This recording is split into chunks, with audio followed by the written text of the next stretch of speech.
Hi, I'm Derek Jensen. This is Resistance Radio on the Progressive Radio Network. My guest today is Rachel Stewart. She's a writer/journalist and current columnist with the New Zealand Herald, 2016 winner of the Opinion Writer of the Year at New Zealand's Canon Media Awards. Ex-agricultural leader turned dairy industry critic, falconer, protector of rivers, and everything wild.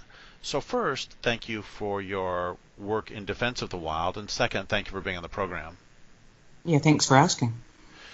So the first question is, can you just talk about the state of New Zealand rivers and threats to them? Honestly, when somebody from the United States thinks about New Zealand rivers, we think of just pristine, beautiful, full of fish, and everybody's happy rivers. So is that the case? No, sadly. I think it has been the case. I think New Zealand is a country that has high expectations of itself in terms of the environment. Unfortunately, we've kind of drunk the Kool-Aid on that and believed our own bullshit around our tourism marketing. What's progressively happened and has now got to an absolute zenith is that the dairy industry for many years decades, has been our biggest earner.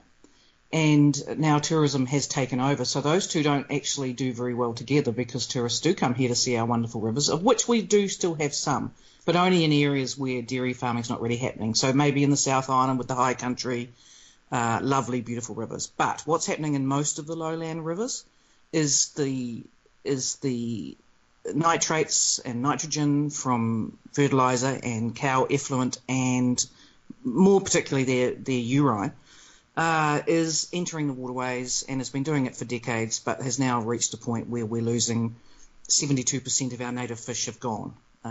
It's actually a crisis, but it's a crisis that, like most governments and industry, fight every step of the way.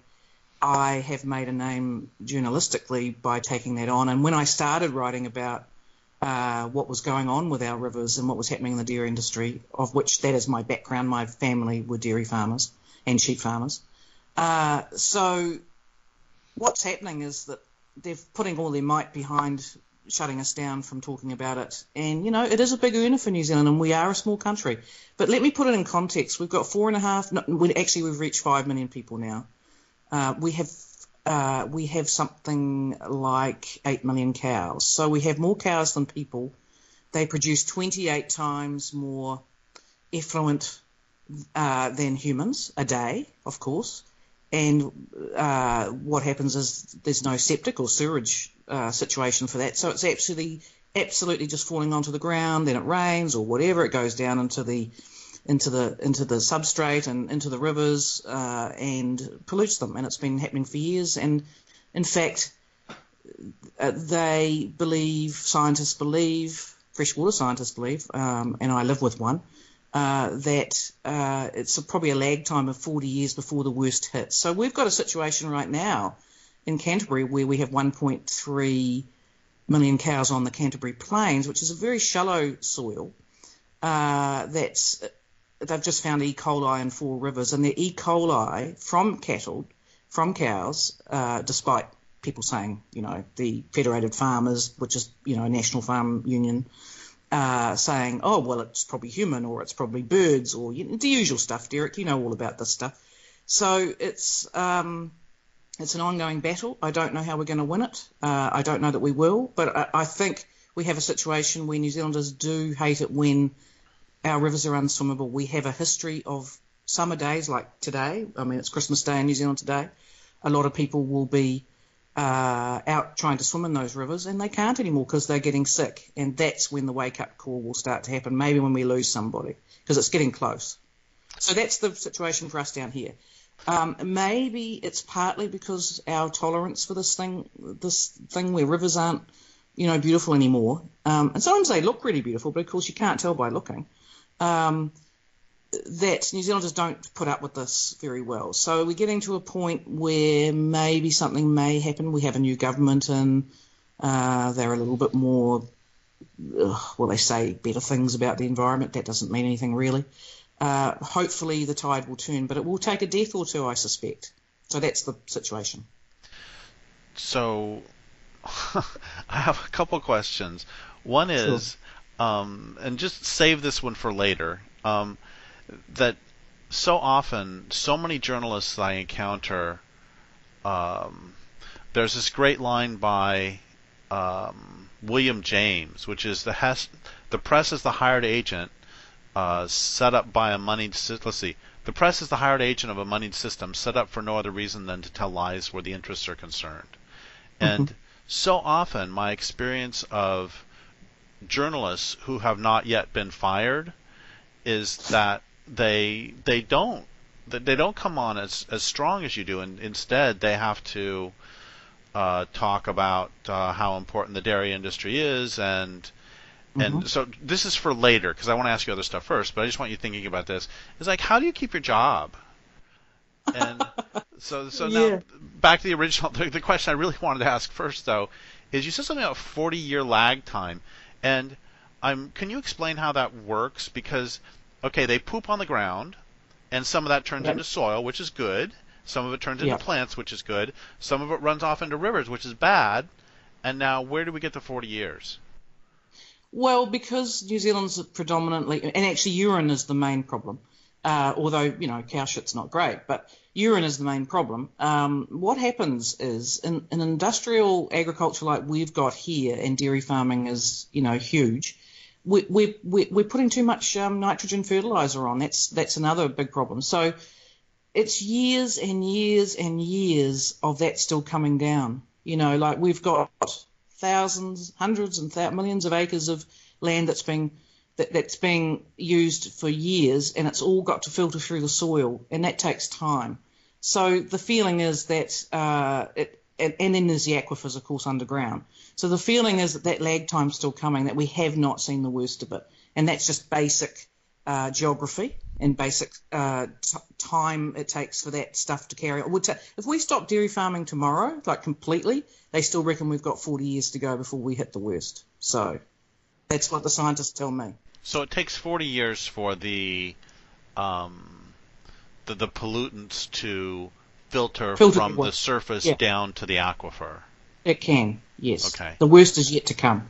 Okay. So tell me a little bit more about the dairy industry itself. You said the number of cows, but are these generally, when you say cows, are these happy Guernseys kicking their heels up in fields, or Yeah. are these, I believe they're called CAFOs, the confinement animal factory Oh no, we don't farms? do that here. To be fair, that's part of the problem for New Zealand. Well, actually, it's great for New Zealand.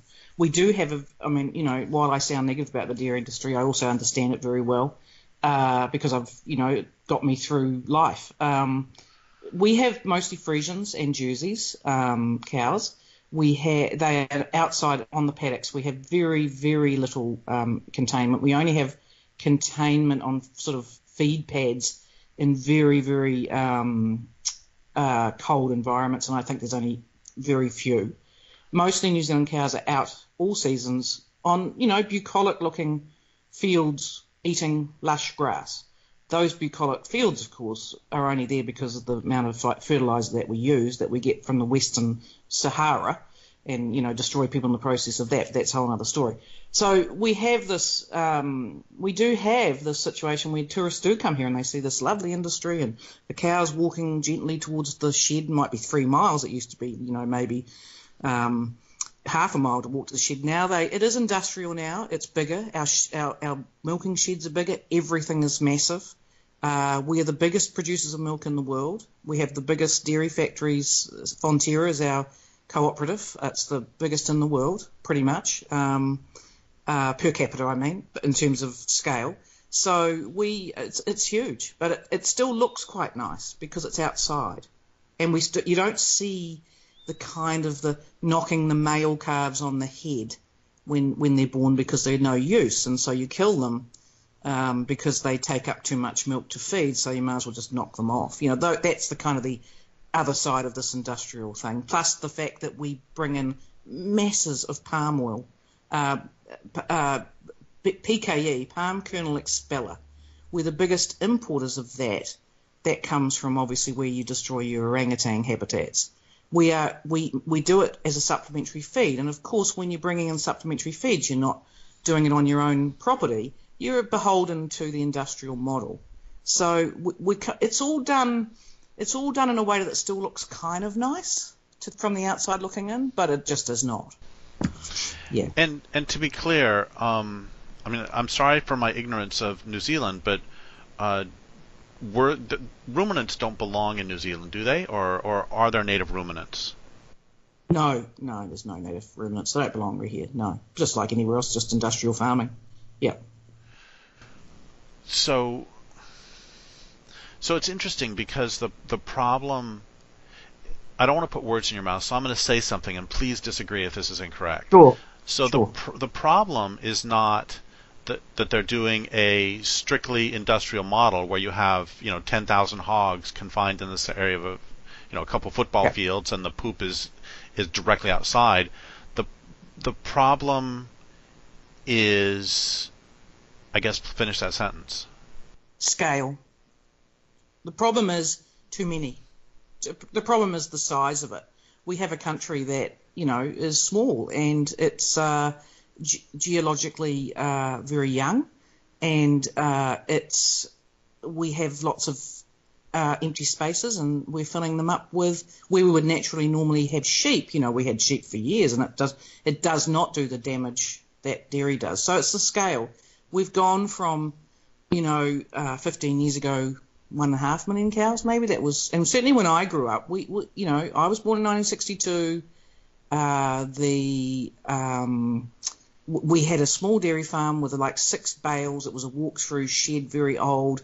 That we had never had more than 100 cows. I think my father got to 99 and never went over 100.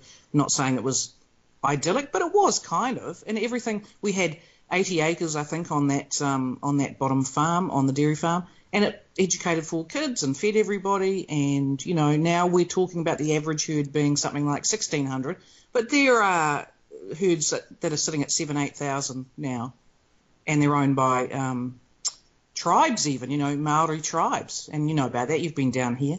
So they will say, the indigenous people will say, well, we do it better and we do it, and that's fine. They can say that, but it's no different from anybody else doing it. So Ngāi Tahu, for instance, in the South Island and Canterbury have huge dairy farms going on with thousands and thousands of cows. So it's greed. It's the usual thing happening, intensification. So there's a huge push in New Zealand now, which I'm part of, particularly by Greenpeace actually down here, to educate people about regenerative and biological farming. And some farmers, to be fair, are hearing it and getting it and starting to realise if they were to destock and go back to a more natural system, and some are testing it and some are learning that actually they can make just as much money. So it is starting to happen. I think it'll be too little too late. But yeah, it's the sheer scale of what we've done, and we've been encouraged, New Zealand farmers have been encouraged to do this. Of course, they're all beholden to the banks right now. The banks are nervous as hell because the economy is looking pretty dire and all around the world. So yeah, it's the usual thing, Derek, Well, I was just going to say, so this sounds like if we just plugged in some different words, we could be talking about the transformation of small family farms into large corporate farms. Yes. Something that I've been hammering just lately because of legalization of marijuana is that it's the exact same thing with marijuana farming in Northern California, where all the tiny farmers are being driven out and replaced with huge conglomerates with block-sized greenhouses. Yeah. And this is it's the Luddites, for crying out loud. This is the transformation of artisanal, individual, small, family-owned concerns with larger conglomerates. That's it. It's happening everywhere. I mean, New Zealand's a big beer brewer, right? We do a lot of craft beer down here, really interesting craft beer. And of course, when they get to a certain scale and everyone's drinking the beer, our huge breweries take over and buy them. So, it's the same. You can't get away from it. So let's go a slightly different direction for a second. And can you talk about, well, I'm going to give you 2 choices again. You can choose whichever one you want. One is, can you talk about some of who and what has been lost in terms of the rivers? You said fish are down 70%. Can you talk a little bit about what the rivers used to be like prior to all this? And the other question is an entirely different direction.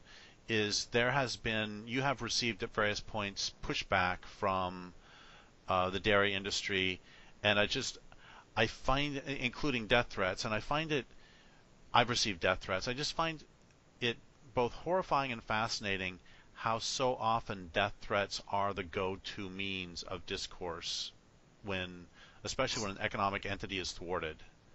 So you can go either one of those or both of them. Okay, first, the rivers. Well, New Zealand has a lot of longfin eels and shortfin eels, and they're found only here. I think you know a bit about that. We have whitebait. We have things that are only found in New Zealand, native fish that are only found in New Zealand, short-jawed kokapu. We have some really interesting species. They're just on the way out, basically. And, of course, when rivers are polluted, you find the invertebrates disappear, and then the whole situation gets very, well, it starts to break down. So we're in that mode. 72% of our native fish are gone. That's according to one of our freshwater scientists recently. He keeps plugging this figure. So we know it's bad. And there don't seem to be too many protections around them, and the government's not too worried because they're just fish, and eels are ugly and all that stuff. Whereas to me, they're taonga, they're a treasure, they're precious. So yeah, big trouble there. The other one... Are they freshwater eels or are they anadromous? No, freshwater eels, yeah. Okay. Yeah. Does New Zealand have any anadromous fish? Well, when you say that, just to clarify, because I'm not that schooled up on that word. Like salmon go to the ocean and then they come back. And in the United States, and in Europe too, a lot of eels will go to the ocean and then they come up to spawn. So it's freshwater spawning. It's freshwater, but at the end, it's freshwater for about 80 years. If a female eel can live to 80 at the end of her life, she then goes to somewhere around Tonga and has her spawns and then dies. And then those elvers come back up virtually to the same rivers that she left. How they know that, it's an absolute mystery. If you look up about New Zealand longfin eels, they are an absolute treasure. The thing that it is beyond comprehension that they know to go to this area in Tonga. No one's actually ever found it, where it actually is. They travel thousands of miles if they make it, thousands to Tonga. Then they do the thing, and then the elvers, the babies that survive, come back up to those same rivers. But wow. She dies at the end of 70 to 80 years. Her eyes start to turn blue, because I've had them out the back of my place, and they kind of, feed them. And then, when we were growing up, we had eels that lived there my whole childhood and then left when they were around 80. And, I can remember my mother being upset that they'd gone. And, and their eyes go a sort of a funny blue, and then suddenly they disappear. And they're all heading up to Tonga, but they do it at the end of their life, which I found fascinating. And then they give birth, they do this thing, and then they just die. Their stomach just empties out, and they just end up starving to death and die. It's bizarre. And what did you feed them when you were a kid? Oh, we fed them meat, like leftovers from roasts or anything disgusting. They love it, And how big? Oh, huge. I mean, let me think. We talk in terms of meters, but let me think in feet maybe. Either way. Okay. You can get eels that are 3-4 meters long. 4 meters long? Yeah. So that's like 15 feet, 13 feet. We have photos of those eels around, particularly years ago, not so much now because they die a lot earlier now because we're running out of them.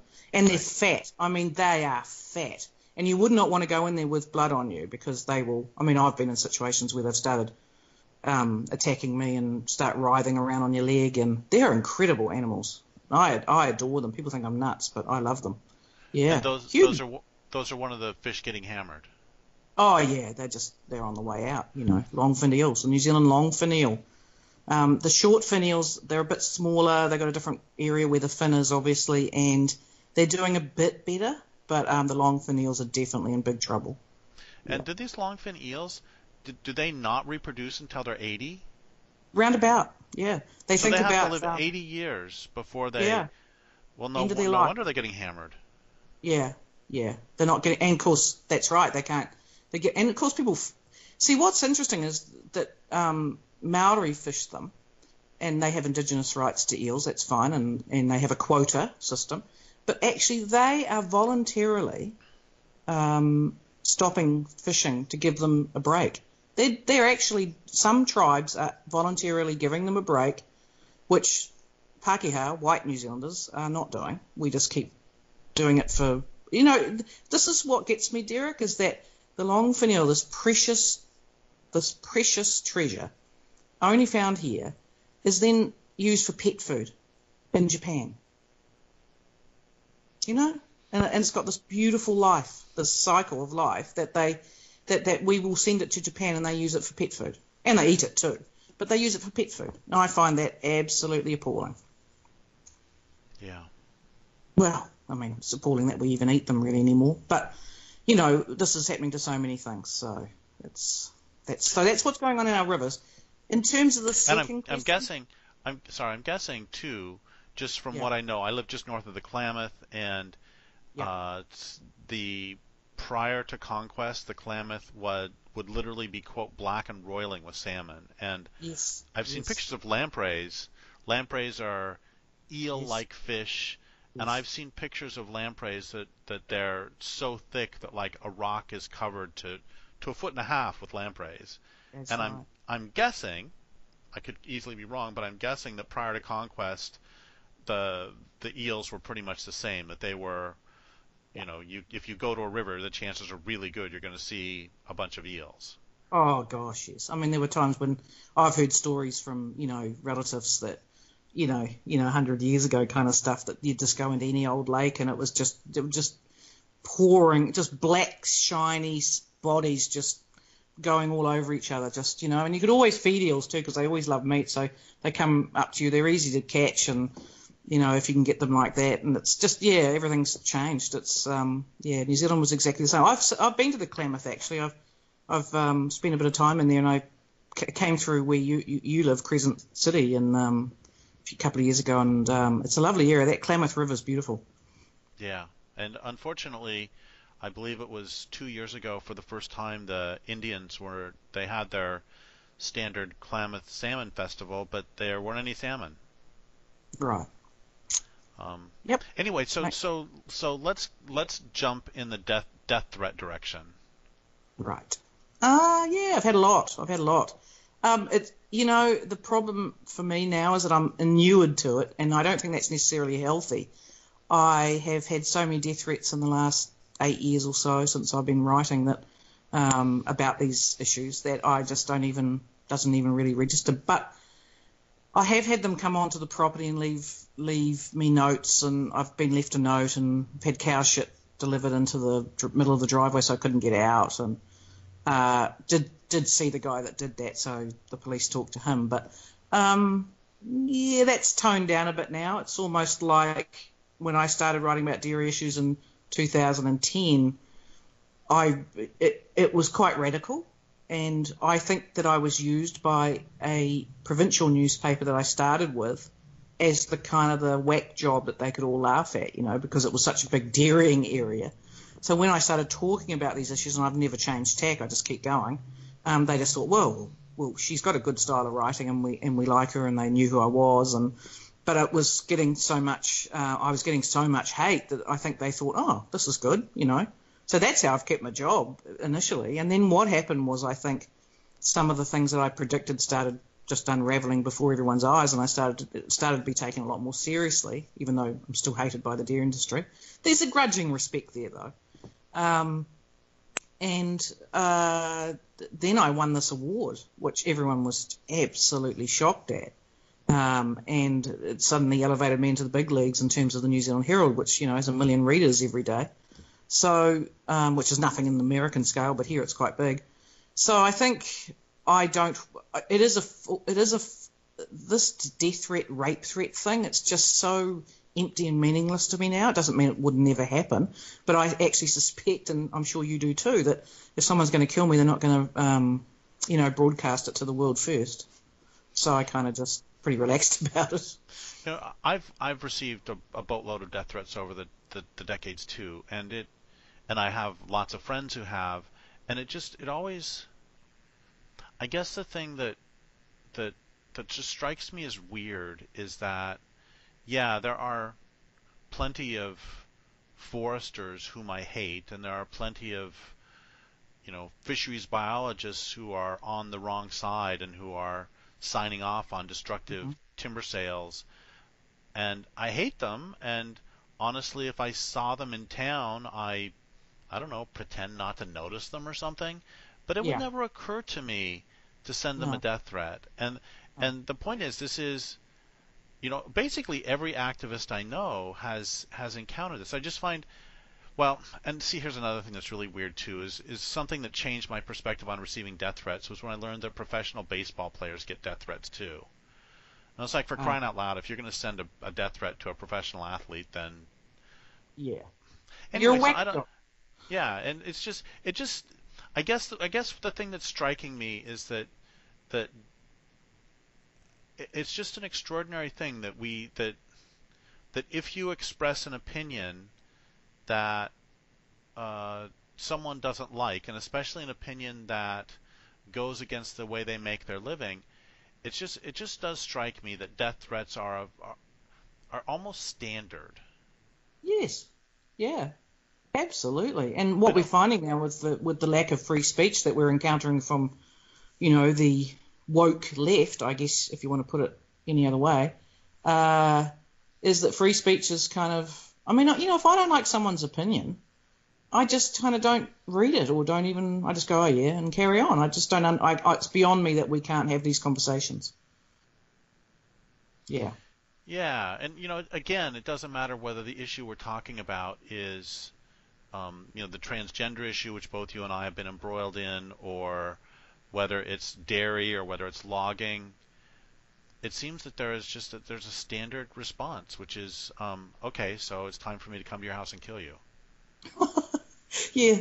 I think everyone thinks that we're just big, we're just big pussies who, that environmentalists are just big pansy type people who are going to be scared off by a threat of death. I mean, I'm one of the toughest people I know because having to take on and you are too. I mean, my God, we're taking on the biggest earners in the country. We're taking on massive vested interests. And I think, do they really think we're scared of them? It's beyond my comprehension. That does not scare me. What scares me is the end of the world as we know it in terms of, humanity, hurtling to its doom. That scares me. But, well, actually it doesn't. I've probably got used to that too. But I'm not scared of humans, threatening me. That's the least of my concerns, really. So let's do talk. I don't know if this is a fair question, and if it isn't, you can say so. But Okay. I know some people have said that I am courageous for writing the stuff I do, and I never feel courageous. I just feel like I get stuck in I'm writing along, and it's just, oh, this is what's true, and I'm just sort of following it like a dog following a scent. Yeah. And yet it's also true that I know there are a great number of journalists and others who definitely keep their heads down. You mentioned earlier a water expert who puts his head above the parapet. Hmm. And I guess what is it that causes you to write truth about the dairy industry and might cause someone else to not put their head above the parapet? And I'm asking this because all of my work is about trying to get people to, on whatever their issue is, put their head above the parapet. So what can you say to people that will encourage them to stand up for what they think is right? Do you see what I'm trying to get at?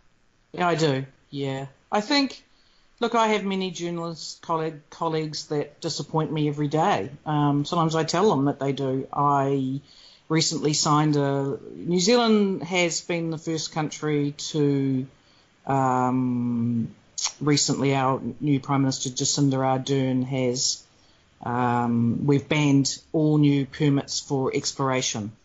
So the ones that are already going are going to expire, but there's no more oil exploration happening off the coast of New Zealand now. We've been the first to do it. Now, in some ways that could be meaningless, I don't know, but I signed an open letter that Greenpeace organised to encourage the government to do this, and we won, and it's happened, and we've been lauded around the world for this because it's quite a statement, really, and I'm proud that New Zealand's done that. So I had some journal, and I was the only journalist apart from one other who I encouraged to do it, and she agreed with me that we just had to do it. We had a lot of knowledge about that industry and oil and what it's been doing, fracking and all that stuff, and we just felt we had to do it.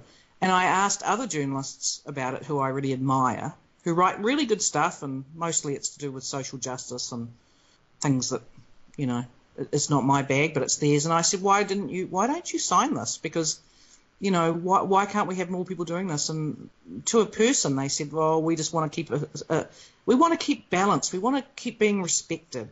And I said, so that means I'm not? And they said, well, you know, you do your thing, we do ours, but I want to keep balanced about it. And I just said to them, I just don't have any respect for that. You know climate change is happening. You know what's going on. We all know. None of us disagree on that. Oh, well, no, just couldn't do it. I think it comes down to people wanting to, they consider that if they're, particularly journalists, sitting there being absolutely balanced about every bloody thing is, you know, they think it's wonderful and great and they'll be respected for it. I don't. I mean, I am literally an opinion writer, not always, but mostly. So I guess it gives me a bit of leeway. But I don't think their employers would have told them off for it. I really don't. I think it comes down to personality types. In my opinion, most people hate conflict and they will keep their head down. And it's to do with their jobs, maybe, but I think partly it's because they just don't want to be seen to be out there changing anything. And of course, that is an indicator of where we're all heading, because we've all sat back and not put our heads, well, not us, you and I haven't, but many people have, and not put our heads above the parapet. And here we are in the situation we are planetarily, which is dire. So I don't understand it. I think for me, I was farming, we got flooded, we lost everything in 2004. It came to the roof. People were rescued off the roofs with helicopters. I watched cattle flowing down the streams, you know, dying, heading out to sea. It was massive. And that was my wake-up call. Something happened in that moment that made me think about things. And I've always been a person who questions everything, and I've always been a little bit outside the box. But that was the moment I realised that I needed to change my thinking. Well, I didn't even think I just did change my thinking about climate. And then I started reading and educating myself, and I just suddenly went from being kind of, you know, like most people, just kind of accepting the way life is, to seeing things that once you've seen them, you can't unsee them. And so here we are. You know, and I don't have, like you, I just go down this track and I know what I know and I know what I see and I write about that. And there's no other way, you know, I've got to go down fighting and we're all going to die, and I want to be remembered as someone who had a go at it and tried to change the way that we see all of capitalism, all of the relationship between humans and the environment. I went from farming, you know, a whole farming background, to not being able to send anything off to slaughter anymore in the industrial model. So that was a major shift, and I am glad I woke up. So a lot of people just haven't got there yet, Derek, I think. Yeah, and, you know, for me, one of the things I think about a lot is if I were... For me, a lot of it has to do with shifting your loyalty away from the economic system and to the natural world. That yes. Once I switched my loyalty, everything else is followed. Everything else becomes pretty straightforward. And then all I have to do is think, okay, if I'm going to write a piece about the dairy industry and rivers, if the river could actually be pounding on a keyboard, yeah, or could be holding a pen, what would the river say? And exactly. That guides everything I write. Me too now, absolutely. And it's an extraordinary change. Yeah, and money is just, I guess I've always had a sort of, my relationship to money's was always quite complicated before, and now it's really simple. Um, you're right. It's not about the monetary system. It's not about, I have to look in the mirror, and so I don't do anything for money I don't do anything for money that I can't live with. If my editor said to me tomorrow, look, you got to stop talking about this, or you got to stuff it, just tone it down, and he doesn't do that. I just wouldn't do it. I'd just walk, because I'd find another way to, make money somehow. It's just what's happened to me, and it's made it look difficult in some ways, but it's opened up doors that I never thought were ever there before. And I worship nature. This is my religion. This is my religion, and I'm going to stick to that. I believe that the natural world is really all we've got, and it's precious, and we have to look after it. And that was a massive change for me. And yeah, it's an epiphany, really. It is like finding a new religion in a way, although, yeah, it's kind of not like a religion in a traditional sense, but it was an epiphany, and my eyes opened, and it was a massive change for me, and I'm really glad I had it.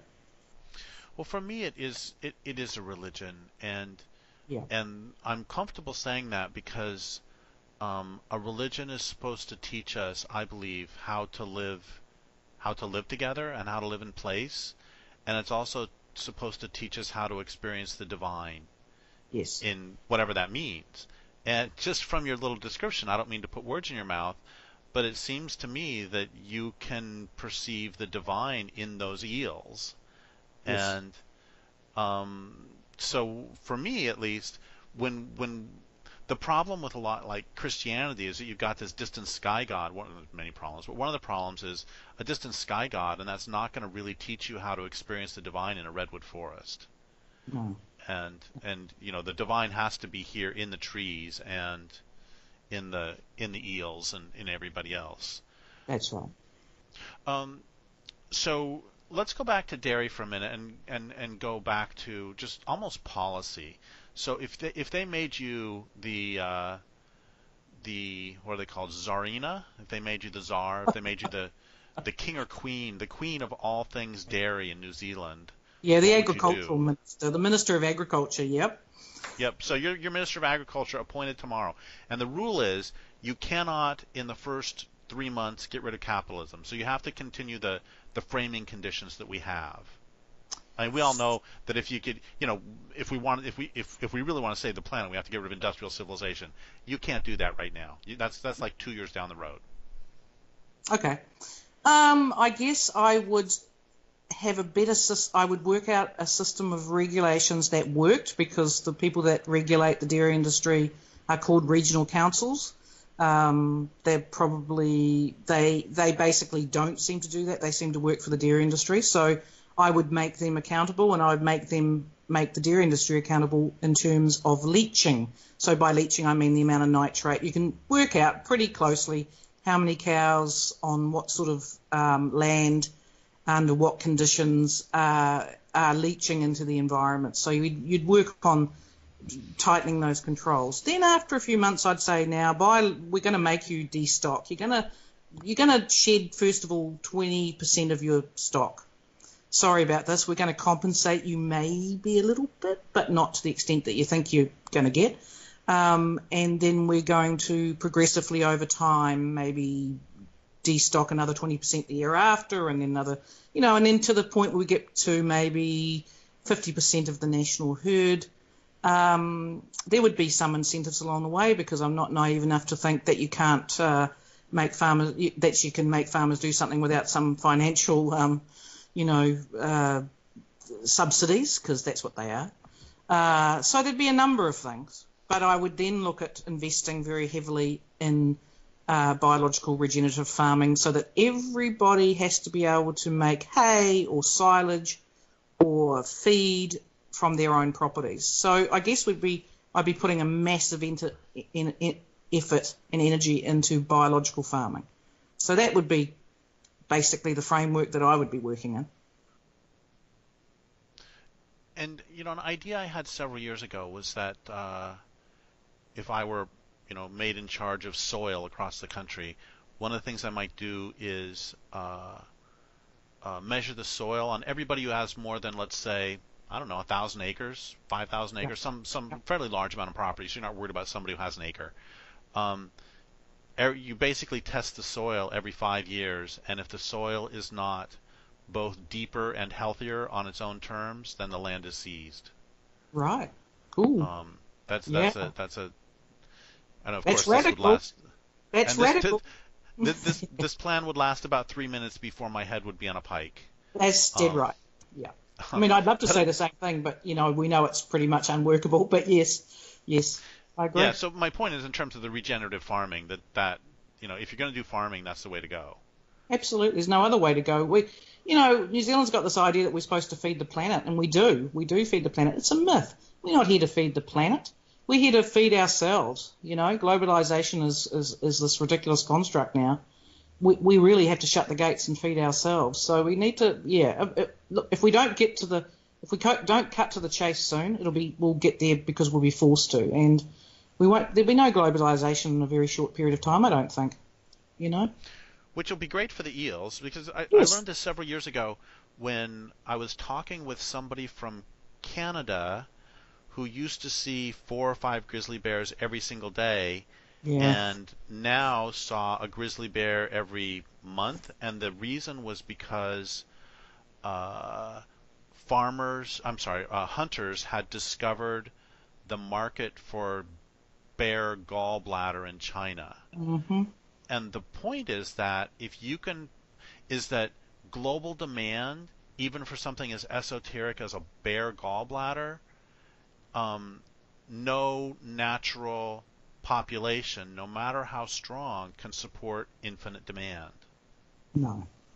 And that's what global marketplace creates. I mean, for crying out loud, you end up sending eels to Japan, and gallbladders to China, and oil to New Zealand. That's right. It's crazy. It's just insane. It's insane, and it's unsustainable, and it will end. And I'm looking forward to that day. Yeah. I am too. And all of my work. So I'm going to ask you what all your work is about. All of my work is really predicated on one premise, which is this way of life cannot last, and when it comes down, I would prefer that there is more of the world left than less. That's pretty much it. Yeah. Yeah, that's all we can hope for, really, I think. Logically, I agree. Yeah. And so tell people just a little bit more about your work. How can they read your work? How can they learn more about you? And how can they help you in your struggle against the destruction of rivers by dairy farms? How they can help me? Well, read me. Yeah, read me's good. I mean, you can find me in the New Zealand Herald, Rachel Stewart. It's all there. Google, it's around. It'd be great if I'm getting a larger overseas audience now because we're a pretty small country, and the stuff I'm writing about is pretty global in many ways. But of course, I live here, so I have a vested interest in this place. I love this place; it's my home. But I love the planet, so it's people can help. For me, everything about my work is, once I realised the interconnectedness. You know it in farming, to be fair. You sort of do know about interconnectedness because you know that what you do down that paddock is going to affect something in this paddock, and you can only do so much on your own property and without ruining everything. So farmers do know that. They know it on some basic level, and I think when I took that background and stepped up to be, more than an environmentalist. I'm something more than that. But it runs everything I write about. It runs everything I do. I discovered falconry too in the middle of all that, so that's a whole other subject. But hunting with birds and eagles, and in America mostly, that's where I started doing it. So that interconnectedness there and being close to the wild informs everything I do. I guess I'm a little bit disappointed in humanity, and that would be the biggest understatement of this interview. So what informs my work? I guess it's what you just said. It's the religion of the environment and nature. And I guess, you've convinced me, Derek. This is my religion. I mean, I knew it, but the New Zealand way is to kind of play it down and not say things like that. So no, this is my religion, and I'm confirming that here today with you. Well, thank you so much for all of your tremendous work, and thank you for your writing, which I very, very much enjoy.